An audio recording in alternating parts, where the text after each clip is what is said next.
Everybody, welcome back to Psychedelics Today. This is Joe Moore recording in Miami, Florida at the tail end of the Wonderland Conference. It was pretty cool. So today on the show, this is our U.S. Veterans Day episode. I had the opportunity to record with three friends of mine, all anonymous, so no names. And it's about their personal experience doing non-clinical, naturalistic psychedelics to fit in where the medical system available to them wasn't coming anywhere close to meeting their needs. And this is a deeply personal topic for me. I know these people. I have, a lot of baggage around a lot of traditional medicine, and why we do this is a good reason. A good portion of the reason why we do this is to improve medicine generally, mental health stuff most particularly, but there's a lot of other implications, fields that we can improve to help people. I think you can really hear the amount of suffering in these folks' voices, and they've come through a lot. They've done a ton since, really interesting, really cool lives since, but it took finding psychedelics and developing an interesting relationship with them to really, really help them move along. So I think you're going to like this one. I think a lot of people might also get triggered. There's a lot going on in this episode. There's a lot of depth. There's a lot unsaid. And anyway, the veterans topic is close to me, close to my heart. And I really hope we can move things forward in a positive direction to help veterans, to help their families, and help everybody. This is a really important topic, psychedelics, and we really need to be positive stewards here. So take this well, please. We're not trying to hurt people's feelings. We're trying to tell the truth about experience of people who've gone through this really crazy system. So I hope that's helpful for you as context. Again, happy Veterans Day. Veterans, thank you. And please try to find, if it's of interest, try to find some psychedelic veteran groups that speak to you. I really like vets. I really like Heroic Hearts. There's others. So please do check it out. I think that's it for the intro. If you want to help us at Psychedelics Today, check out our education, psychedeliceducationcenter.com or psychedelicstoday.com. And I've got all sorts of good stuff up there, including navigating psychedelics for clinicians and therapists, where you can have an amazing foundation for your future going forward in psychedelia. It's a 47-hour CE-approved program. We're adding on a 9th week now, and to include some history. We realized we were a little short on history, and so we decided to add that 9th week. And it starts up January 6th. Learn more at psychedelicstoday.com. I think that's it for now, everybody. We will see you on the other side. We're rolling, here in beautiful, sunny Las Vegas with three friends of mine, all veterans, all U.S. Army guys. Yeah. Yep. Cool. Yep. So, we're here for the Meet Delic conference. These guys have all been climbing in the desert. I'm quite envious. Beautiful multi-pitch route, 5.8. What was it called? Frog Legs? Frogland. Frogland. I love it. Yeah. So, all right. The idea today is to discuss psychedelics and kind of like reintegration into kind of continental American, somewhat ridiculous culture, right? Yeah. And like dichotomy. Right. So the question really is, how have psychedelics helped you come back and feel better? However you guys want to take that. It's a big question to answer. Yeah. Or you could talk about like why it was so helpful or anything. Like, how do you like to talk about LSD or whatever substance and how it's like improved your life? The first thing that comes to mind is when I first started using it as using psychedelics, specifically psilocybin mushrooms, as not a fun drug in like a therapeutic sense. And I didn't even know what I was doing at the time. It was a friend that introduced it to me. I was in the Army at the time. I was going through the Q course. What's the Q course? The Q course qualification course to become a Green Beret. Mm-hmm. It's like anywhere from like 12 months to 2 years on average. Lots of PT, and then it's just a suck fest, I guess. But I was going through that and I was having a lot of questions about why am I doing what I'm doing? Mm-hmm. I was kind of doing some soul searching. The Army thing after a year and a half wasn't exactly what I thought it was going to be. And so the first time that I took it with that like therapeutic sense, me and my buddy did some mushrooms in his barracks room, and we sat there for about 6 hours and just waxed poetic on the military and how fucked up the entire system is, and the mind games and how much they just try to like take control of your mind, the mind control games that they play with you. And that really started to open my eyes to like my upbringing and all of these internal struggles that I had been battling with my entire life without really knowing, being completely unconscious battles that you have. And what many people might call an awakening. In the barracks room. In the barracks room. Whoa. Which was super scary. And you still had some time left too, right? So you had to go back after that? Yeah. That was during Q course? That was during Q course. This is like a year and a half into the Army. Oh, shit. And I have 4.5 years left on my contract. And like we have all our doors locked. We had a quarter way through the trip, we like turn off all our cell phones, put them in a different room because we're like tripping out, paranoid. But yeah, I don't know. Just after that first experience, like really changed my perspective on a lot of things and opened my mind up to the ability to manipulate and kind of how I had been formed into this person that I was at the time. So getting a better sense of agency on how you could steer your life? Exactly. Is that what you mean? Yeah. Awesome. And what how old were you at the time, you think? 23. Whoa. You joined at 22? I joined at 20. So did I. By the time I graduated basic, I was 21. Did you turn 21 in basic? Right after I graduated. Actually, no. It was right after selection, because my 21st birthday, we went down to Wilmington and partied my face off. It was like the weekend after selection, which is pretty cool. Ooh. Mm-hmm. So this wasn't the only time you've consumed mushrooms, right? Or psychedelics generally? No, definitely not. First time was in high school with a group of friends, and we just like walked around the streets and fucked off. And certainly not the last time then either. Definitely not the last time. Right. And are you continuing to get insights and like helpful shifts? So I've definitely backed off the psychedelics as much now.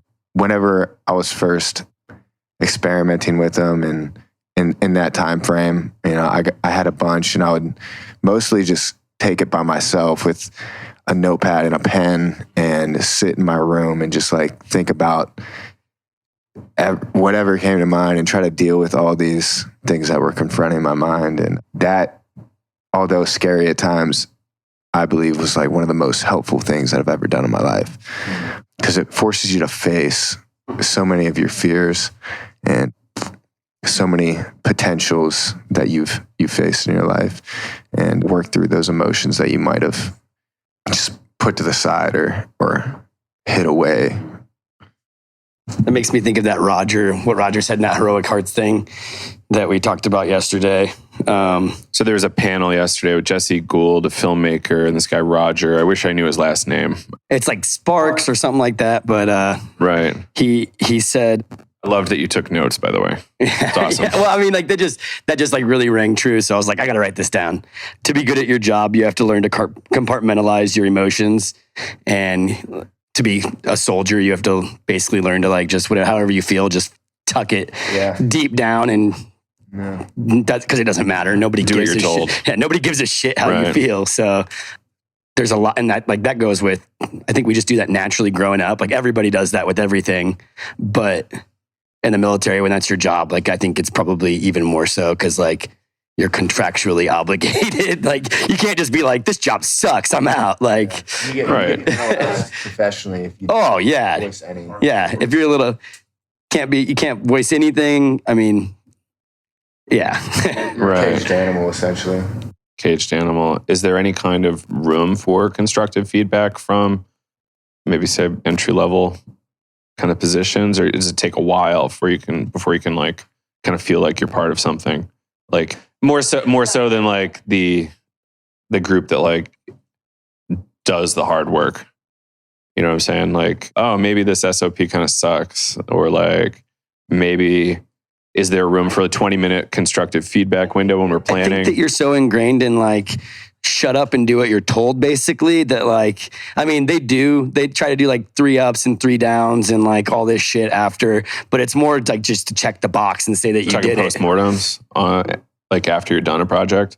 Like after, I don't know, like if you do like, if you go to the field, or if you do like in training exercises, or like if you do missions, like you can talk about like what went well, what didn't, what you'd improve on and stuff like that. But it was more just to go through the motions, because that's what you're supposed to do, than actually change anything. Yeah. Like if you actually want to change anything, like I'm not sure how you would go about doing that, because everybody looks at it like it's not my job to change it. I don't make the decisions. And then you just keep going up that ladder where it's like nobody wants to fucking deal with it, because they're trying to, it's already rough enough. You're just trying to like go with the path of least resistance, essentially. Right. And you're pretty much trained to do that from day one, you know? How much, like, did that feel like it was damaging to you to have to like exist with that kind of structure? Or at least you were stifled enough where it kind of stuck around? For me personally, I think that it was helpful. Being like mega ADHD, like super structure was like really good for me. It got a little, I mean, I always treated it like it was just like from basic on, it was just like one big game. And you're just playing their game, and like you basically just learn the rules of the game and play it. But like, I don't think that's how everybody deal with it. Like I've seen people fucking break down over shit that I probably was like laughing at, you know. But yeah, I was in survival mode. Yeah, like, contrary to that, I was in survival mode. I'd wake up every morning at 6 a.m. and hear regular Army troops running up and down our dens, and I don't got to get up or go to formation for another 3 hours. So I'm like survival mode. Like, I don't want to fucking be those guys. That seems like it sucks. And so it's funny to imagine that, you know, a lot of people think there's no drugs and alcohol, like when you're on deployment, but there is. And go for it, sir. I remember when I smoked spice in Afghanistan, because my homie told me it was like weed, and that shit is not like weed. That was like, when you were talking about having all your doors locked and shit, it made me think, we went and smoked, and I guess dude was like doing it all the time. Like it was so normal. And so I was like, fuck it, let's go. And we started smoking it, and it tastes like Fruity Pebbles, which was weird. And so I was like, this is not weed, you know? And then like, it got me so fucked up. Like I just went to my fucking room and like locked the door. My team leader was knocking on the door. I was pretending like nobody was in there. Like I was like, I can't deal with this shit. I was way too paranoid. But I mean, that shit's everywhere. Alcohol. I mean, I always say I did more drugs on deployment than I've ever done in my life. That's a fact. Whoa. So like this idea of, yes, people are breaking the law while deployed. People are also breaking the law when they come back in order to try to feel better in some way or another, right? And morality does not equal legality. That's what you keep telling me the last couple of days. And I'm like, well, yeah, it's just another way of saying a lot of things I've been saying, but I like it because people often confuse, let me be law abiding and then I'm super moral. It's like, no, not fucking at all. Like maybe once in a while that's true, but yeah. Exactly. In a representative democracy, things can get weird after a few centuries. Yeah, saying like on the note that we were on with the drugs and using them while deployed, using them when we come back. I don't know if that's a complete escape. And I'm not. I wasn't a heavy drug user. It's very like even while deployed. Yeah. It's kind of like, it was a fun thing to do. Just got bored. But, you know, the people I was around, that's 100%. Like, I don't know if they could operate without it. Oh, wow. Because was that essential? It was that essential. Dealing with losing their buddies over the past, and I was fresh. I was green. My first deployment. I deployed to Afghanistan one time for 6 months, 2015. Super low key, nothing crazy. But the people on my team, they'd been to multiple deployments, lost best friends, and you could see, I could see the routine in the deployment and how they leaned on those, whatever they were using to get through the days and be away from those thoughts. Right. Would be all sorts of different kinds of drugs, like cocaine to opiates. Not so much cocaine, lots of opiates, painkillers, weed that we'd pick up on mission from fucking fields. The drugstores that are just completely minimally regulated. Yeah. That's how I hope it gets eventually here. But I can see how that can be a situation when people aren't doing well. Yeah. I mean, I've even heard stories about medics that dig into their own morphine kits that are supposed to be used for, soldiers or whoever they need to use it on a mission if somebody gets injured. And like there have been cases where that morphine just isn't there when they need it because the medics are. Right. That sucks. Getting high on their own supply. Yeah. Right.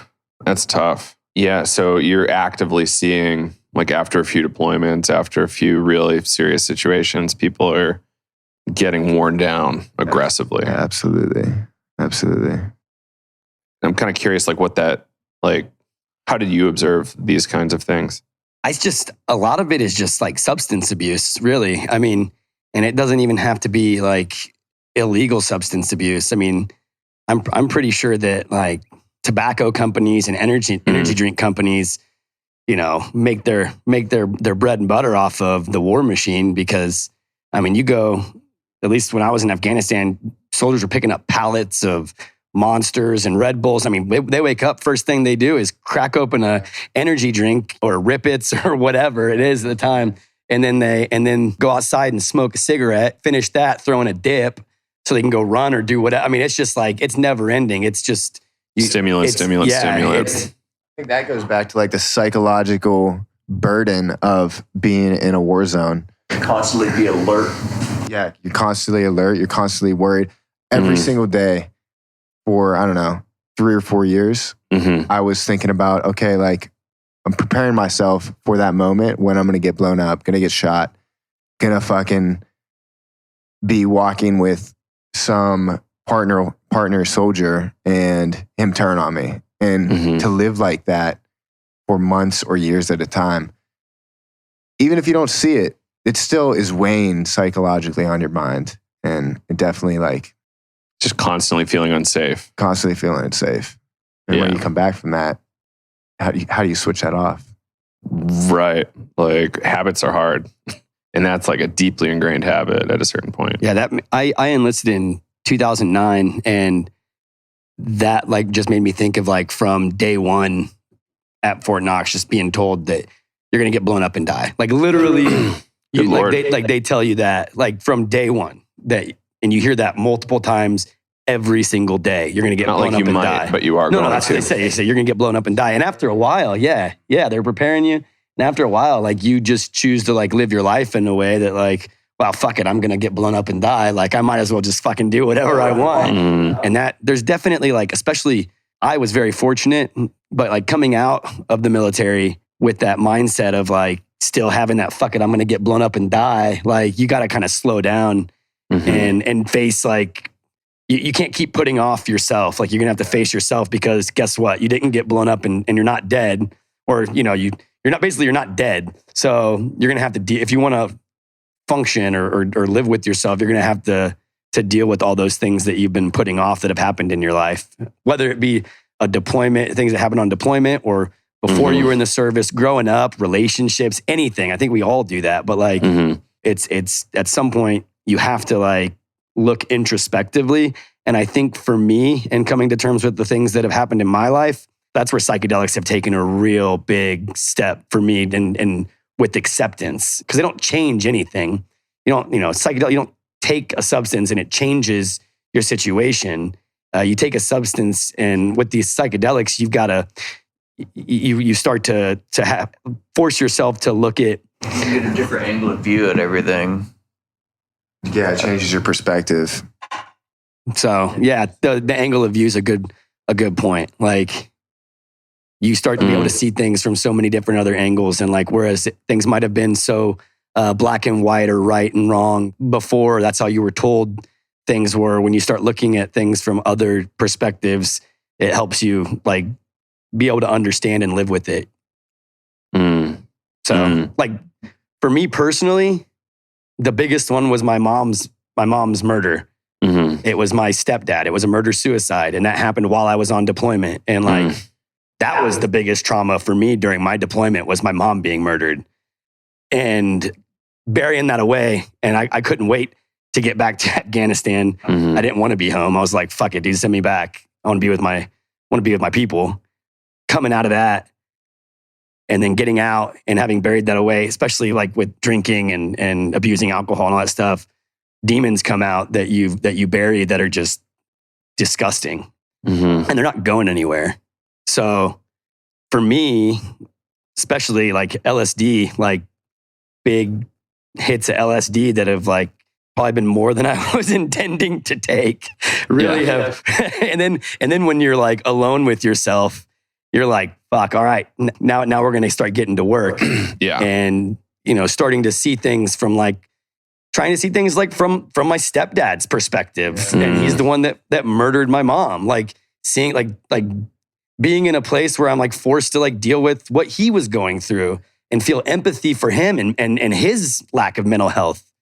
It's an incredible exercise that you were able to pull that off. I mean, it's hard and it takes work, but like that's like I don't know, like I don't know what I would be fucking dealing with that right now if I hadn't found LSD or psilocybin. I mean, I'd done psilocybin before the Army. I mean, these substances really, when done right, like force you to deal with things that you need to deal with, or maybe aren't even like wanting to deal with. You might not be wanting to go there, but like they'll take you there. So buckle up. They'll take you there. And like you said, the most that I get from them is they don't force you, but it allows you to step outside of yourself and see it from a different perspective. And that could be with anything. Yeah.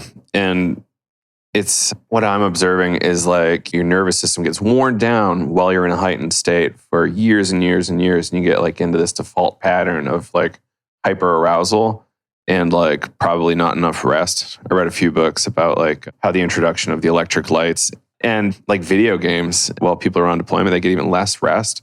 So they're like hyper aroused, less and less sleep. So like less and less recovery, especially if they had like a pretty intense, scary day. So that could be another reason why like stimulants and all these other things are potentially having unintended consequences. Pretty interesting. And how do we recover the nervous system? Got to show it some new ways of being, maybe. You've heard a lot from me and this guy right now, but honestly, this man's been through more than both of us. So like, I'm really interested to hear your side of things. Well, I joined the Army at a pretty young age. I joined at 17. As soon as day I turned 17, I went and talked to a recruiter. My mother signed me away. Whoa. A couple months later, I was in basic training. And when I initially joined, I joined the Missouri National Guard. And while I was in basic training, my unit came under orders, and I got my deployment orders in the middle of basic training. So all the drill sergeants and everything, they pulled me in. First sergeant pulled me in. Commander was in there. And they're like, hey, you need to take this shit serious. We just got notified that as soon as you get out of basic and EIT, you're immediately mobilizing to deploy. Whoa. And that hit me pretty hard. I didn't know what to think. I just had a pretty rough childhood growing up. Lost a lot of family members and growing up with just a broken family. No father really around. My grandfather was my biggest probably male figure in my life. But joining at that young age, I didn't know what I was just watching based off of what, Pauly Shore's in the Army now or some stupid shit like that. Fine film. Like, oh, hey, fun stuff, whatever. So go out in the middle of a big old sandbox and blow shit up. I mean, I didn't know what to expect. Right. The 13th generation, straight generation, and my mother's side of the family, that, in some sort of military service, all the way back to the English Navy. Now, I was, obligated by my family to join the military. I had where I was living, there's no place to go. Already in a bad situation, whatnot. That deployment at that age was pretty rough. I didn't know what to expect, how to handle it. And then I was the youngest kid, and then pretty much the black sheep of the unit, the new kid, the new guy. So, constantly tasked out a bunch of BS details, or I get tasked out to other units for convoy supports, or witnessed a lot of gnarly shit. Everything from collateral damage, kids, just people trying to live their lives. And we end up getting bad intel or something and end up rolling into a place. And either we lose guys or innocents die. I didn't know how to handle any of that. It was pretty rough. We had few people in our units that didn't know how to handle stuff. We had this one person, she was in our supply side, she was kind of a mother to us and everything. But her husband was deployed up north of us and got in some stuff. And then she attempted suicide. 3-round burst, M16 through her chest, went through the wall went through the wall and hit a couple other guys on the other side, but somehow didn't kill herself. But I was the first one. When these rounds went off, I was just getting back to my living area. We were in these little Connex containers, like called chews. This tiny little window in the back, it's pretty much the only window in the freaking place, but she had the door locked, dead bolted, can't get into the front of that. So we busted out the back and I crawled in, lights are off, it's dark. I remember slipping and sliding and not realize I'm sliding in her fucking blood on the floor. At that moment, I kind of froze for a minute. I'm like freaked out for a second and got the door open. And then finally got some people in there. They saved her.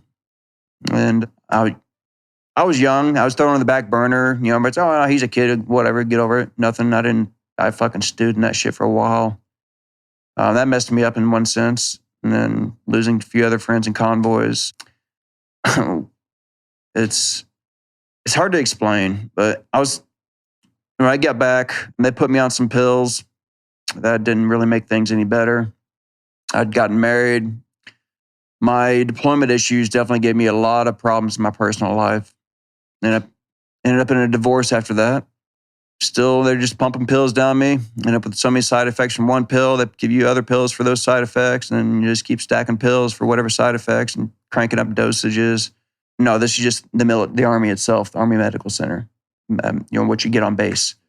And they're just pill pushers. Mid-deployment too? Mid-deployment as well. Damn, okay. They're really just pill pushers. They don't really want to diagnose. They don't really care. There's like, you have these symptoms. We're going to match it in this fucking chart. Here, we'll give you this. It's not working. We're going to crank it up.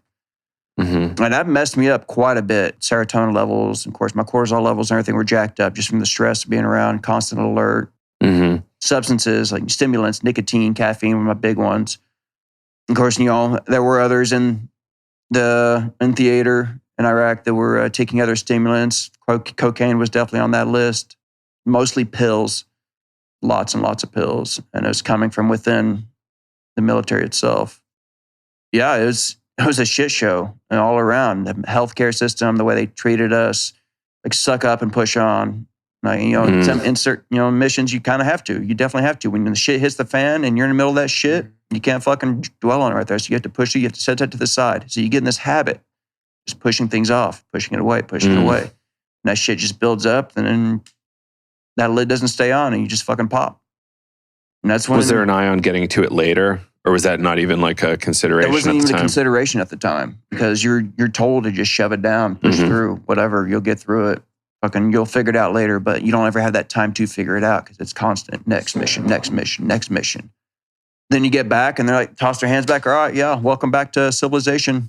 And they're like, all right, yeah. Okay, you have issues, go. He'll give you some more pills or whatever. And then you can't really seek any like psychological help because you get shunned for it. Yeah.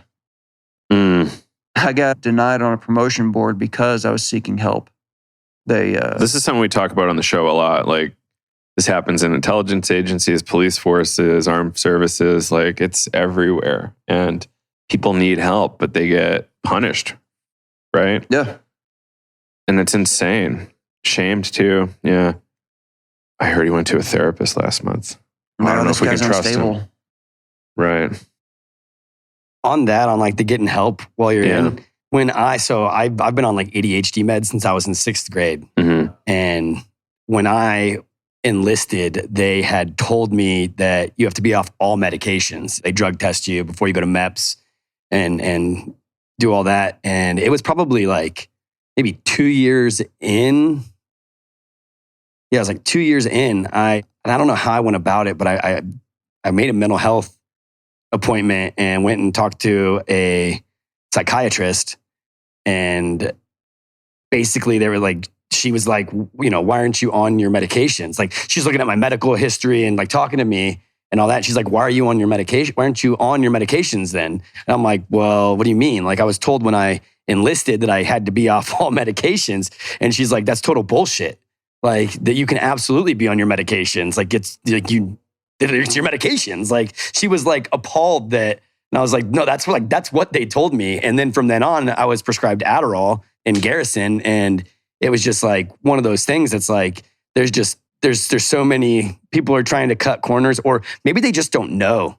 Maybe like, let's give them the benefit of the doubt and say that like, they're told like the easiest process to send somebody through is just, is no medications. And somehow that gets warped into being like, all right, you can't be on any medications or whatever. But like, there just needs to be more transparency in everything, because you end up, I mean, not that like the military needs to be giving out any more medications, but if somebody's got pre-existing conditions or whatever, there's so much lack of communication between everybody. Like, it's such a big organization and there's literally no communication, especially when you're going from one duty station to another duty station to here to there. Like, you can't really get the whole picture in the packet you take with you.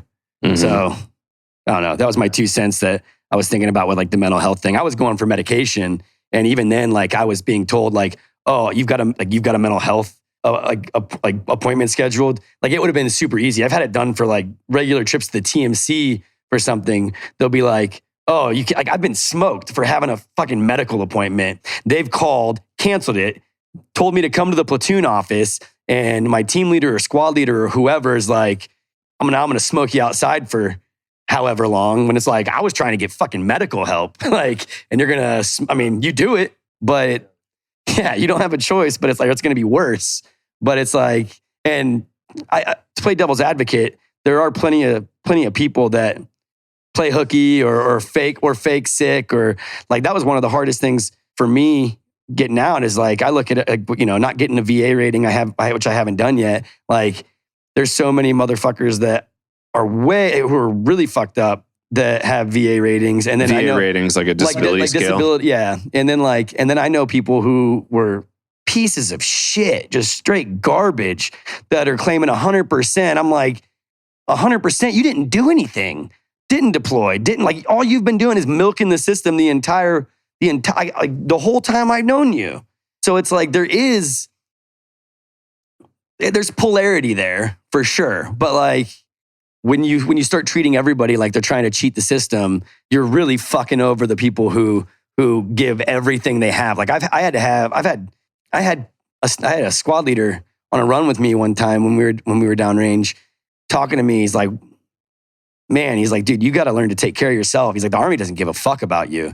He's like, if you don't take care of you, he's like, nobody will. And that was like, damn. I mean, like, I'm giving everything to the Army, and they're not going to take care of me. Enter psychedelics. Did you have some issues like beyond like trying to get help and like not getting it? All the time. Well, a lot of times it wasn't the right help. It wasn't the TBIs. Right, which is like a different track on the psychedelic topic. Imagine if we can actually heal brain damage straight up, like through it's incredible. The best thing that's helped me for TBIs, it was definitely mushrooms. You know, mushrooms and acid, but mushrooms the most. So we heard a lot about like some trauma that you had to deal with. What was the point where you started to introspect on that? Was there ever like, because I know you now, and I've heard about, you know, where you came from and the work that you've done to get there. So like, what did that look like? I didn't start trying to work on myself and figure things out until it was after my second deployment. I was some other issues during that deployment. Then they sent me out to going from an infantry unit to a strategic command unit, which was like the biggest mistake in my military career. They didn't know how to handle somebody who'd been in combat when all they did was sit in chairs behind a computer. Whoa. So I was... Good Lord. Yeah, I got in an incident. Well, this is, again, seeking help. Yeah. This POS fucking NCO that was in charge of me at the time, I had more time in service and time in rank than he did, but he was on his knees more. He comes up to me and starts fucking mouthing off at me. I'm about to take off for another appointment, and then says something he shouldn't have. You're a piece of shit and your son deserves better. Everything went blank and I sent him to the fucking ground. It was fun. Just switches just pop, and when somebody hits that switch, everything just goes, in a direction you really don't want to. At the same time, we had a new sergeant major come in. He wanted to make an example out of me, so they ran me pretty fucking hard, knocked me down several grades in rank, and I was already going through a divorce. Financially, I was pretty much fucked because of the divorce. And of course, they dropped me down in rank, which fucked me even more, which knocked down. I was probably making only maybe $1,300 a month at the time with a fucking mortgage and wife and kid I was supposed to be was trying to take care of. But divorce was going on. She's pulling me for alimony, of course, child support. And then they dropped my rank. And they moved me into the barracks, and I still can't afford to get my own fucking food unless I go to the DFAC. But the reprimandation, if they would have just let me go and get help, things probably wouldn't have fucking escalated. Mm-hmm. But back to, when I started working on myself, it was definitely once I got out of the military. Again, they had me on about 30-something pills a day for a combination of issues, for PTSD, TBI, these random tumors growing in my body from exposure to whatever it was in Iraq. Of course, all the shit I was inhaling from burn pits, lung issues, and other random issues. Those pills started taking their toll on my body. I was going into borderline kidney failure. Liver was going, liver and kidneys were just going to shit. I had ulcers. I was puking and shit and blood because of all the pills. And all they did is just kept pumping me full of pills. And that whole time, trying to seek help and everything, they would just bounce me back and forth from one doctor to another, send me to some 28-day PTSD program, which is all a bunch of fucking jokes. As soon as I get there, literally all they did was tranquilize me in the beginning. Not a unique story. No. They tranquilized me because they thought I was a threat for knocking out the POS that shouldn't have said what he said. Back on that, it was not long after that, he was chaptered out of the Army for beating his wife and kids. But yet, yeah. So did they forcibly tranquilize you with an injection or something? Yes, they did. They held me and they fucking right in the arm, and I was out for at least a day and a half on the lobby chair. They didn't bother me moving me to a room or a bed. I was literally on the lobby chair in the front of the little area, sleeping. This is a treatment center. A dick move. Wow. Yeah. And literally that whole time it was just foggy, and they take you into a room. Okay, spill your guts, tell us your story, blah, blah, blah, write this journal. And that was it. All right, we'll give you more pills and whatever. Then I started was able to get connected with things like Wounded Warrior program or Project Healing Waters. I was taking veterans outdoors. So when I was a kid, I spent a lot of my times outdoors. I would just disappear on long walks in the woods. And that's the way I would think through things. Joining the military, it was hard to do that. So, it's constantly either, on base or deployed or having something to do. But for me, it was hard. Trying to have a family at the same time, just chaos. But when I started getting into these programs, I started meeting others, people that would use other substances outside of the military. And I started getting interested, so I started taking mushrooms more. I didn't know how much to take at the time, so one time I took, I guess what they call a pretty heroic dose, about 8 grams of mushrooms, and that was a unforgettable experience for sure. But it was frightening and all happy and also awesome at the same time. But I was just taking these substances by myself, didn't know how to put myself in the right situation, the right mindset, or a guideline, what I should be thinking and doing to work on myself. So I'm just putting myself through this crash course of where everything's spinning. I'm outside of myself, looking at myself, just reevaluating life in general. And then after that, I started, all right, this substance, I've never felt like this. I feel a little more, I guess, awake to my how I'm feeling. I had some major anger issues, still have problems or whatever. PTSD, memory issues, a big one. But I started just taking no more than a gram a day, either every day, every other day for a little bit. Just not really microdosing, right? You're supposed to be taking a lot less than that, but... Did you like that protocol? Was that helpful? That helped. That was a good intro. Mm-hmm. That was a good, all right, so what other substances can help me with what other issues, whether it be empathy, anger, anxiety, and that aren't medications being crammed down my throat. Like most of the, I would rather, I'd end up smoking a lot of weed. That helped me with a lot of anxiety, calm me down for anger. But then again, it would also cause problems with procrastination, get stoned and just veg out on the couch or outside somewhere. But so I would just make sure I'd go on a hike or a mountain bike ride or something and then smoke. And then I started taking mushrooms with all that. And eventually I got into acid. That was a whole nother thing. Mushrooms are great for figuring myself out, and acid helped me figuring out where I was around me, what was around me, and how I projected myself. I don't know. Mm-hmm. So like gave you an awareness of your issues and kind of like a roadmap on how to maybe fix those. Yeah. Somewhat of like a crudely drawn roadmap. Yeah. Just because I had no direction with any of this. It was literally just crash course, me trying to help myself because I couldn't seem to find somebody who could help me, who could direct me. I think that's a key right there too, is you got to be willing to like put yourself in these uncomfortable situations that oftentimes accompany doing a psychedelic drug, and accepting the thoughts and emotions that are going to arise, and working through those with the knowledge that like, hey, I'm doing this to better myself because there are things that I can work on. There's emotions, and I think we've all like definitely gone it on our own to like the intro and figured out that these are helping us.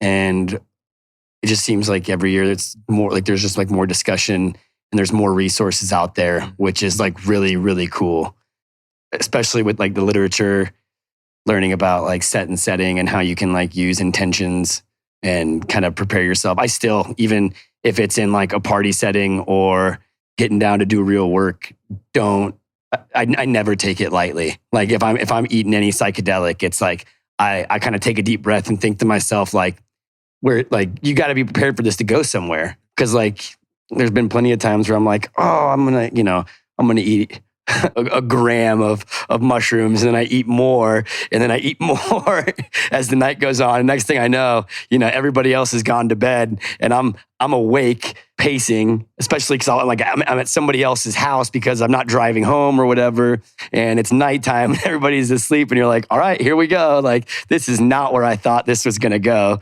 But when you've done that enough, like anytime I take any substance, it's like, all right, this isn't something that should be taken lightly because like you're dealing with some really, really powerful stuff. I mean, I learned how to, well, I wouldn't say I effectively learned. I learned how to work myself or work with using constant crash courses were not the way. I learned that I needed to have a purpose, a defined goal with each trip. Eventually, I learned this. But having everything, being in my own safe space, having everything done, whatever chores need to be done around me, so that I wasn't thinking about it while tripping. I could focus on what I'm trying to achieve during this experience. Whether it be, I would go through each emotion during this experience, then I would be able to stop and think, all right, why am I feeling this way about this, and what's going on?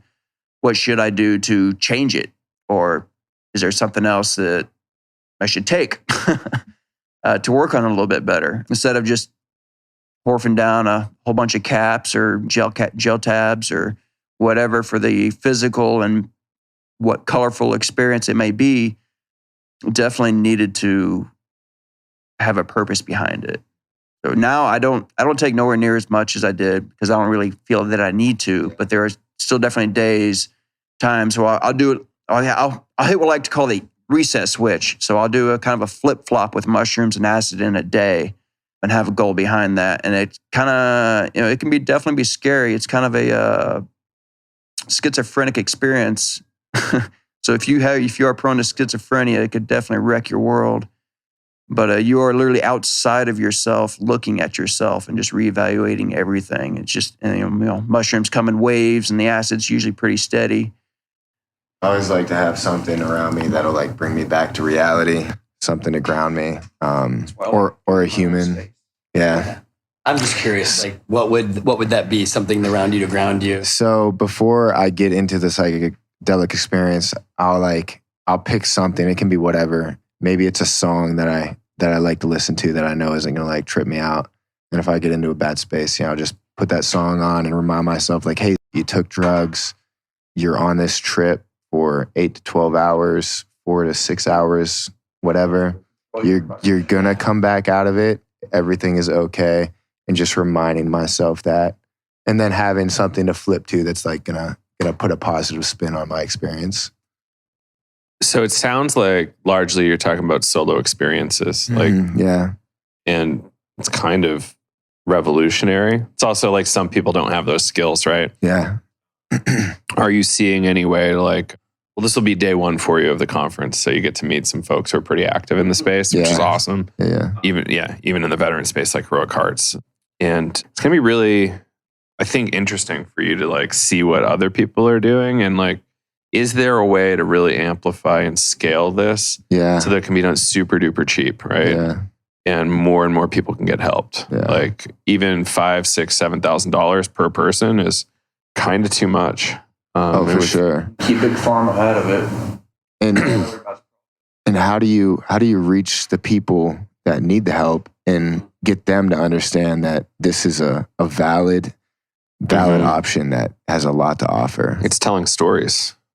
So like and I'm sure like all of us have buddies that would really, really, benefit from exploring these spaces safely. Maybe not solo. I mean, I think that you can get a lot out of it solo, but that's not for everyone. And I understand that. Like that's kind of with no guidance, with no teacher, with no resources, it's kind of a risky thing to do. But in rock climbing, it's an R rating. Yeah. People need that hand to hold on to in order to figure things out, which is fine. Everybody, to each is their own. Some people are, can figure out things themselves. Puzzles.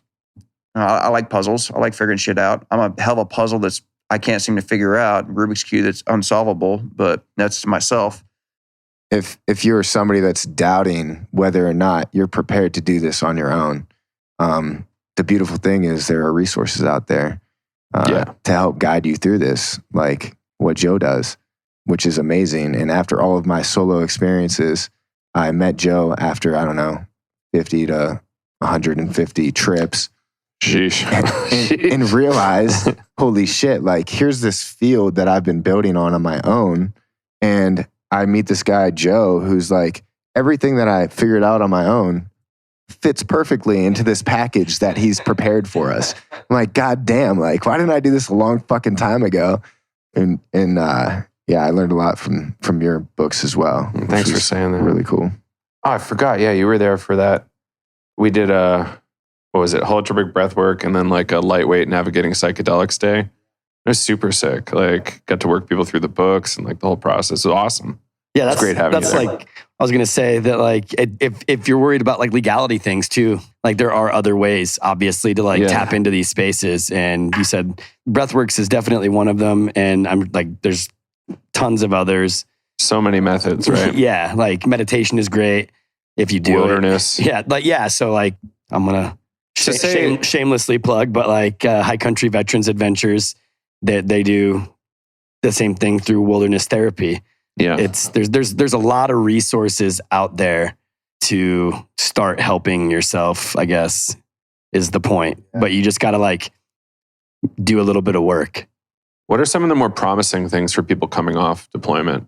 Are you seeing any groups that you're really, really excited about, or practices you're excited about for people coming off deployment to jump into to help like get traction back in kind of civilian life?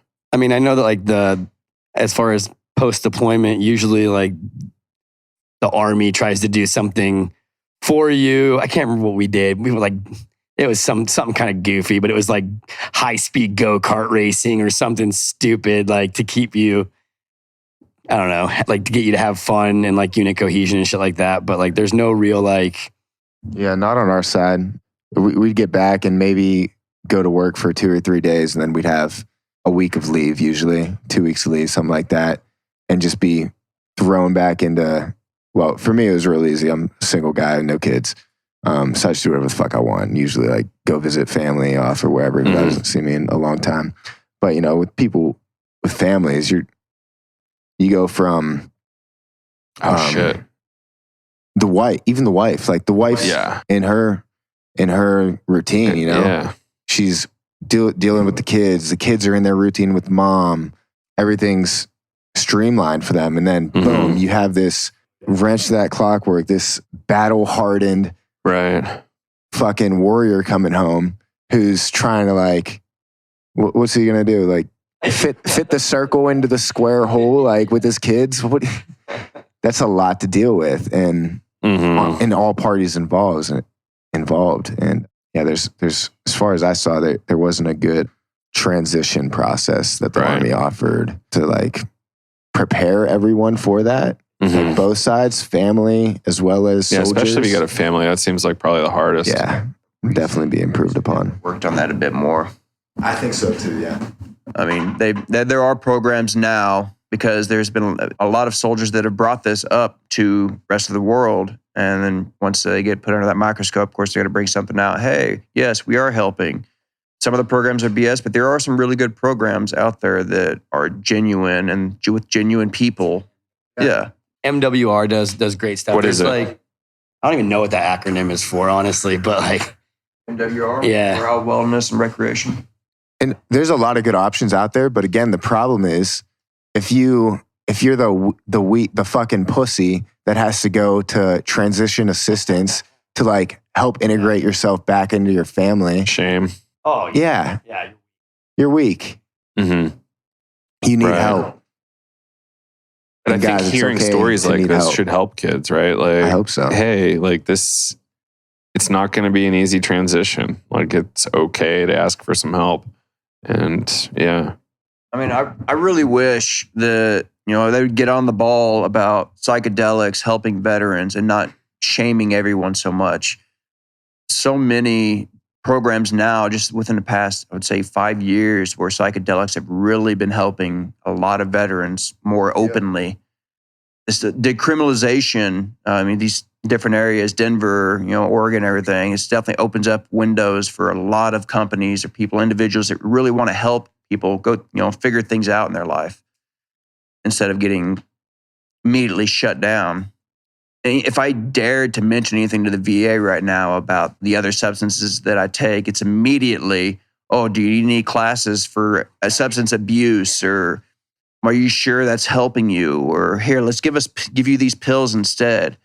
Dude. That's the biggest issue right now with the Army, with the VA, is they want to throw a pill at everything. I could tell the same story that told from somebody else's perspective. One of my best friends, 9 deployments, tried to commit suicide 2 or 3 times, got thrown at the VA, the programs that Tim was talking about, doing the same stuff, stuffing 30 pills down his throat, eventually, medically discharged.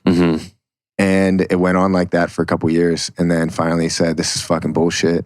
I need to help myself. And he took a trip to Costa Rica, did ayahuasca in Costa Rica, and completely changed his life. He still struggles. It's not an end all be all. You still got to work on yourself. Right. But he was able to enjoy life after that and spend time with his kids and appreciate what he has and build and grow from that. Yeah. And, so that was just a few sessions with ayahuasca and massive transformation. Yeah. Yeah. And really a decision-making turning point in his brain where I'm not going to rely on the Army, medical system, the VA to fix this mental issue, this mental battle that I'm having. Like, I need to do this for myself. And I really hope that if anything, any veterans out there listening, if they get anything from that, it's you can be helped, but you got to want to help yourself first. And that's okay. It's okay. Yeah, absolutely. Like this sounds like what Roger was saying last night on stage too, right? Yeah, it does. I mean, I don't know, like anybody that's in any sort of like military anything has heard like the 22 a day, but for anybody that hasn't, it's 22 veterans kill themselves every day, which is fucked up. Like there's no other way to put that.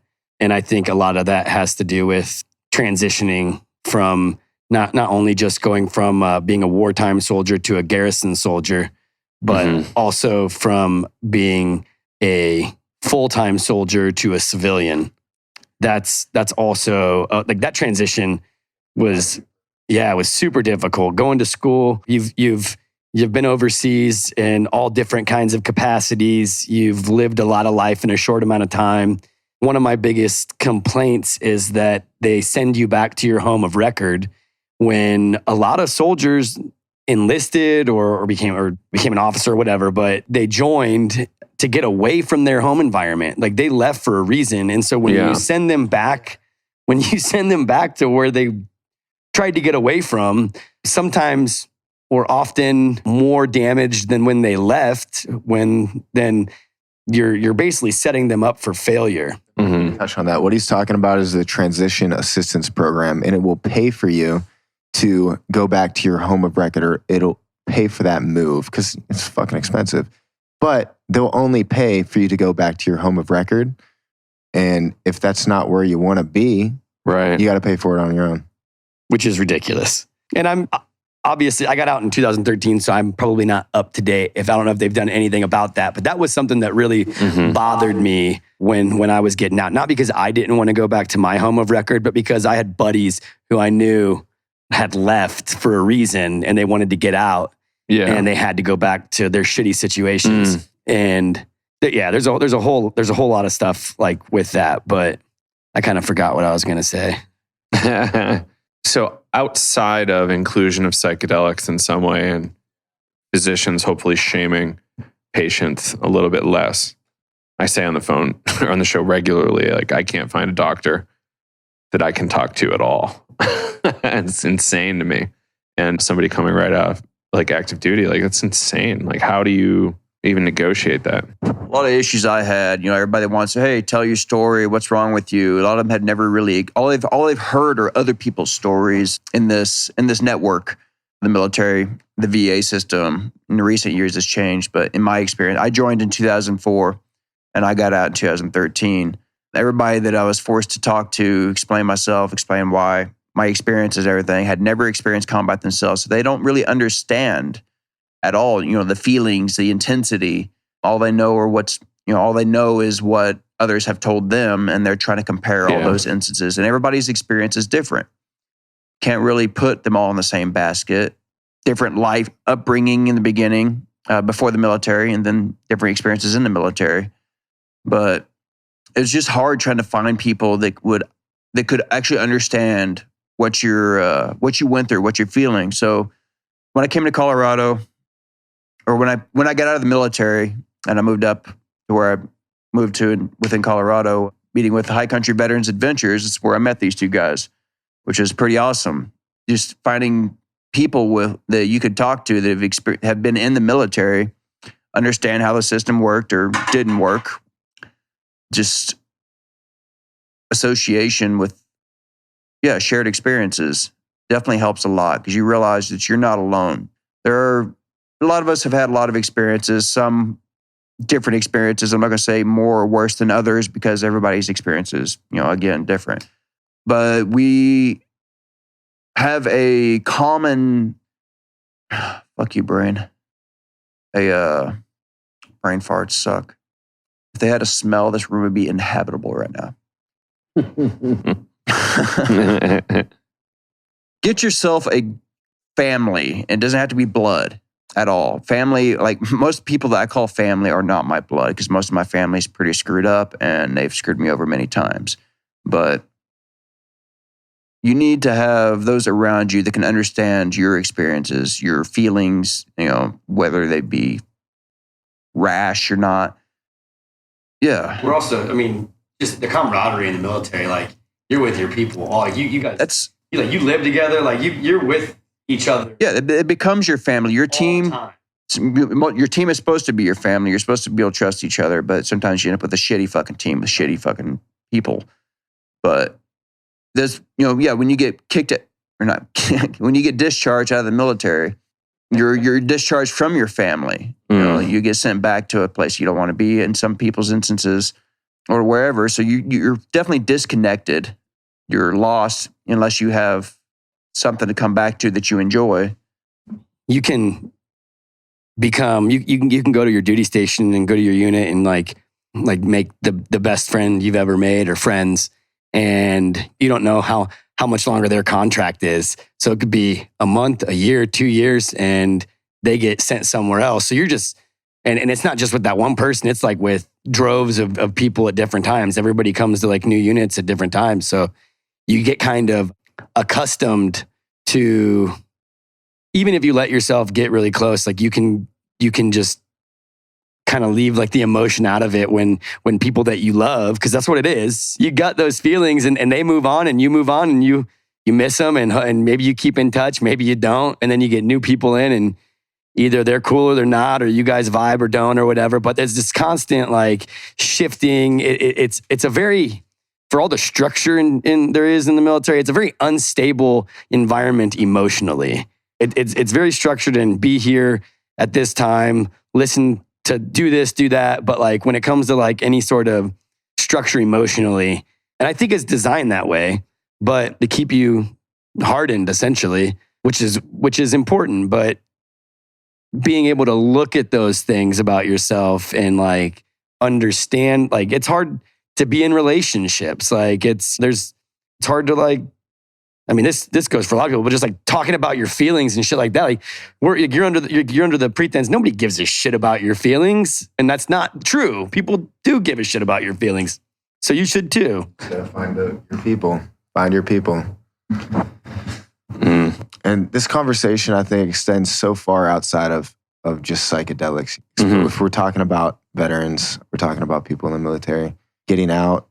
Psychedelics can be used to find that new purpose, deal with the emotions and the trauma that you've had to deal with and work through that. But it is not the end all be all answer, guys. Yeah. Agreed. It is right. It is just a gateway to a better life. And that's how I treat it. I mentioned earlier that I don't really do it that much anymore because right now I'm living the life that I want to live. And I'm happy. I don't have as many problems. Right. I've dealt with a lot of shit. Yeah. Feels good. It's amazing to be able to make that kind of progress and like reflect back on it and go, like, whoa. Yeah. Like, I can't believe I was like that just a few years ago. That's incredible. And it's still growing all the time, but it gets easier. Right. And you've got this like pretty cool craft you're working on where it's like kind of objective. Yeah. You got a number. You're like, okay, yeah, did that one. Maybe I can do the next one next time. Absolutely. And maybe I'll be slightly less scared or something, right? No doubt. Hopefully. So like, probably it's nice to have those things. And I think kind of important to have like things you're progressing in as opposed to like, cool, like it's great. You've got season tickets to see the Eagles all the time, but it's like, what's that doing for your life? Right. Like probably not as productive as other activities you could pick up.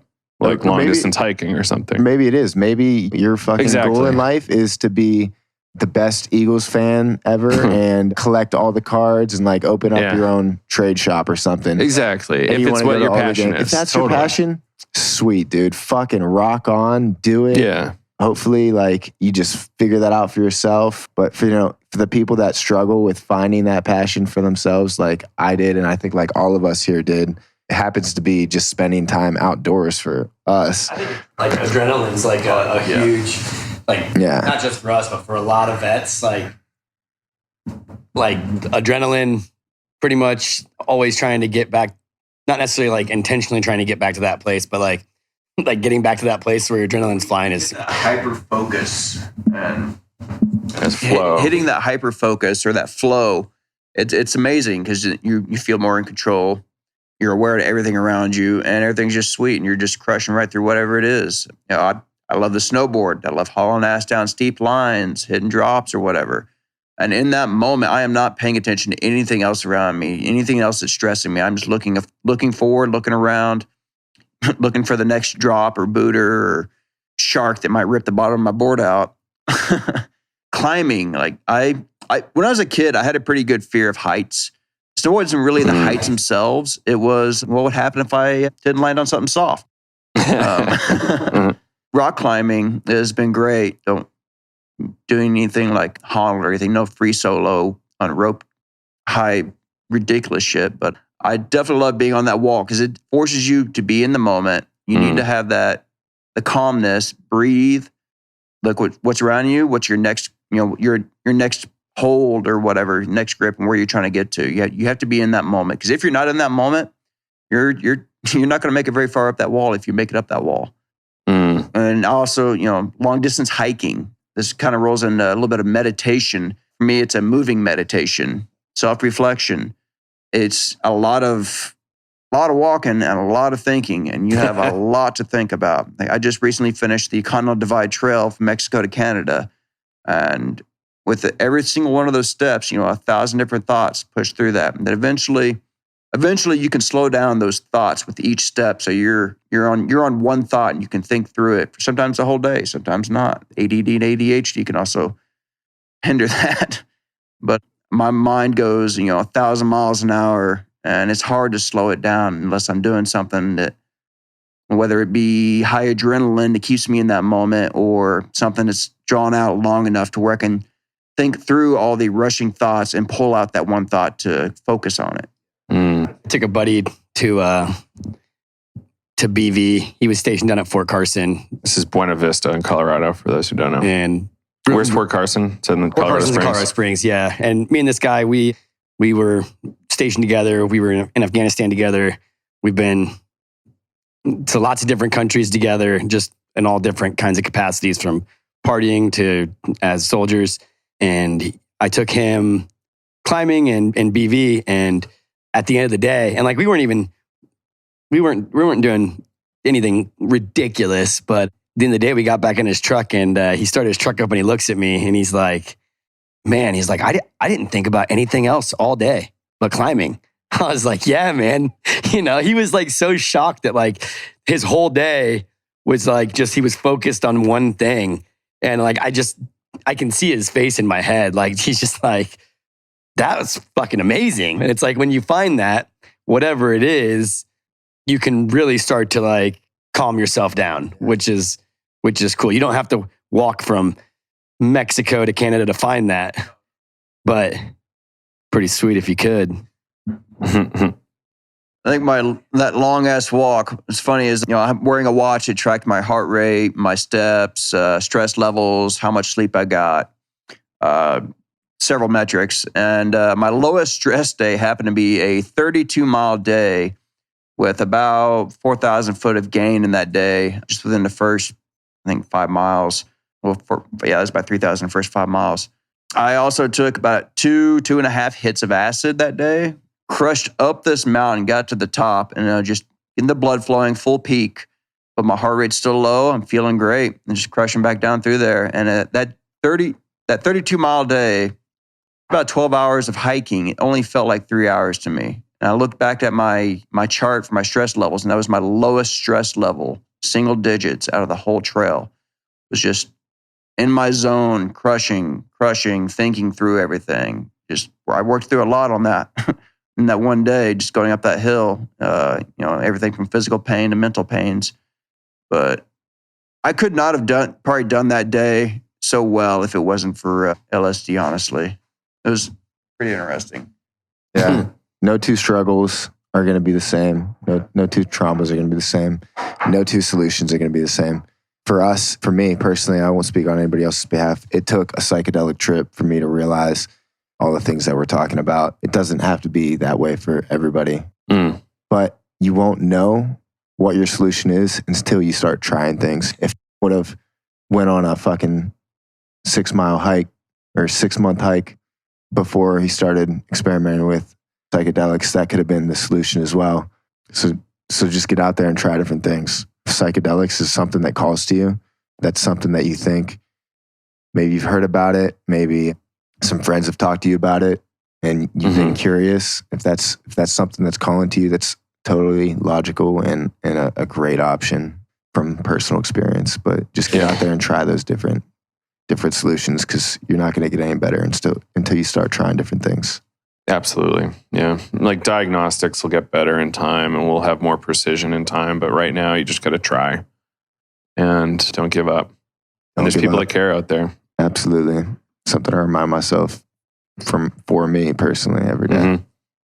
So I think we should wrap here, but any kind of closing thoughts? We're feeling relatively complete. If you're a veteran that's thinking about suicide or that nothing else is working for you, you're not alone. There are a lot of us out there that have had a lot of issues that we're trying to work through, and you can work through it. Even though it seems like it's not going to happen, there is a way, man. Or woman, there is a way. Just ask for help, talk to others, and don't bottle it up. Don't be ashamed. Nobody's going to shame you. If they do, just fuck them, whatever. They shouldn't be in your life. They shouldn't be around you. Ignore it. That's biggest thing, just cutting out all those negatives. Yeah, we don't talk about that enough.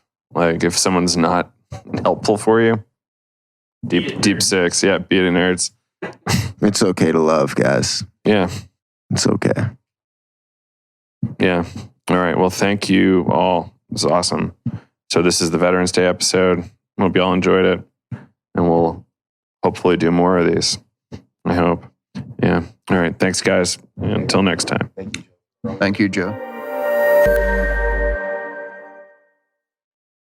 And what do you think? I hope after listening to that, you kind of get a little bit of a sense on what we're dealing with. It's can feel like an uphill battle. In some ways it is. And we certainly don't want to give up. We want to keep pushing forward, moving the needle for all these folks and get them back to a life that is amazing. As amazing as possible. And I think we can do it. I think we need to educate doctors, nurses, all sorts of politicians, and much more. And we can make a change. All these people were in naturalistic, like non-clinical settings doing psychedelic work, and it worked really well for them. The amount of suffering was intolerable, so they had to do things that others in the military might not do. I know for sure people in active duty are doing this work too, so they can stay doing their work. And it's a really complicated topic, and we need to understand it more fully as, people in the culture and the scene, and see what we can do to be good stewards here, be inclusive, help these folks as well. Yeah. Anyway, this is our Veterans Day episode. Thank you, veterans. And we will keep doing more and stay on this topic. I think we're going to have some interesting action on our side around psychedelics and veterans going forward. Just TBD on that. Anyway, I think that's it for now, everybody. Thank you for tuning in to this Veterans Day edition of Psychedelics Today. This is Joe Moore coming at you. I'm recording this from Miami, Florida at the tail end of Wonderland. See you in the next episode.